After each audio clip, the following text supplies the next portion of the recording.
Welcome, everyone. Today we are diving into the ancient days. When the world was still young and untamed, there lived a man named Kanda and his pregnant wife Aga deep in the heart of the wilderness. They made their home in a wide rocky cave hidden between giant stones, surrounded by tall grass and whispering trees. The air was always filled with the songs of birds and the distant roars of beasts that ruled the wild. One early morning, before the first light of dawn painted the sky, Kanda rose from his bed of leaves and stretched his arms.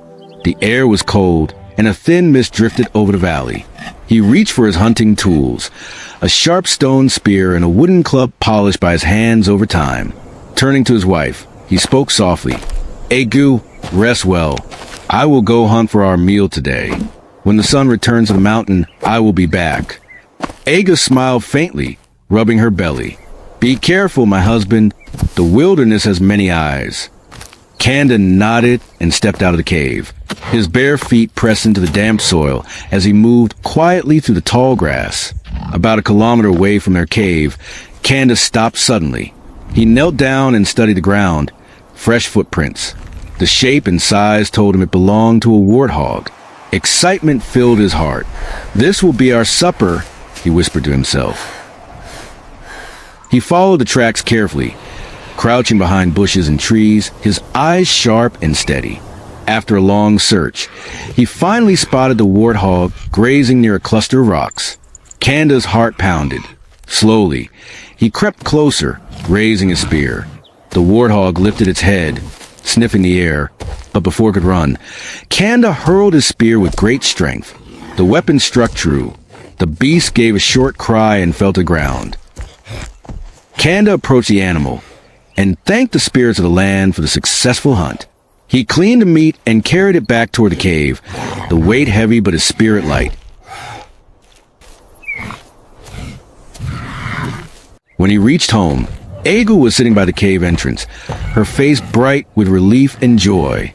"You have done well, my husband," she said.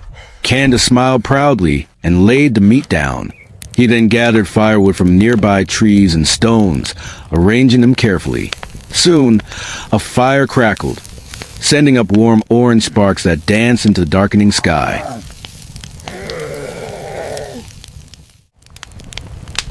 As night covered the wilderness, Kanda roasted the meat slowly over the fire. The smell filled the air, attracting curious eyes from the forest, but none dared to come close. Agu watched her husband as he worked, her eyes glowing in the firelight. When the meat was ready, they both ate happily, their hearts full and their bodies warm.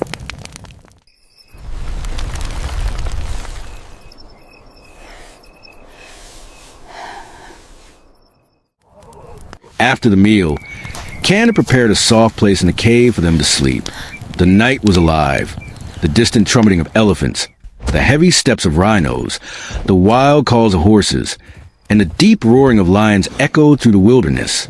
Yet inside the cave, the fire burned gently, keeping Kanda and Aga safe. By dawn, the fire had turned to ash, and the golden light of morning crept into their cave. Kanda woke first, stretching as the forest slowly stirred to life again. He looked at Agu, who was smiling softly in her sleep. Soon she awoke, and together they stepped out to greet the new day.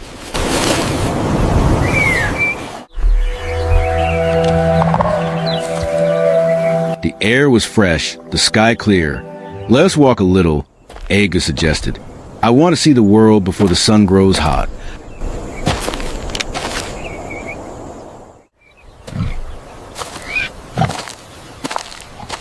Kanda agreed, and they walked hand in hand through the wilderness, listening to the songs of birds and the rustle of leaves. Their journey led them to a riverside, where cool, clear water flowed over smooth stones. They knelt down and drank deeply, feeling the water's life and purity. They sat by the river, enjoying the beauty around them. The wind danced over the water, and sunlight sparkled like tiny stars. As they played and laughed, the wilderness came alive once more. Deer, antelopes, and buffalo arrived to drink, followed by elephants bathing their trunks and zebras grazing nearby. Even a lion, proud and silent, came to the opposite bank to drink before disappearing into the tall grass. Kanda and Agu watched in wonder. The world was wild and dangerous, yet full of beauty and balance. As the day passed, they felt a deep peace within them, a bond between man, woman, and the wild that surrounded them. And in that moment by the riverside, Kanda and Aga knew they were not just living in the wilderness.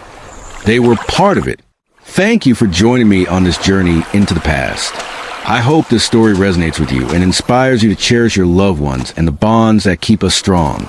If you enjoyed this tale, please consider subscribing for more stories that celebrate the human spirit. Until next time, take care and stay connected.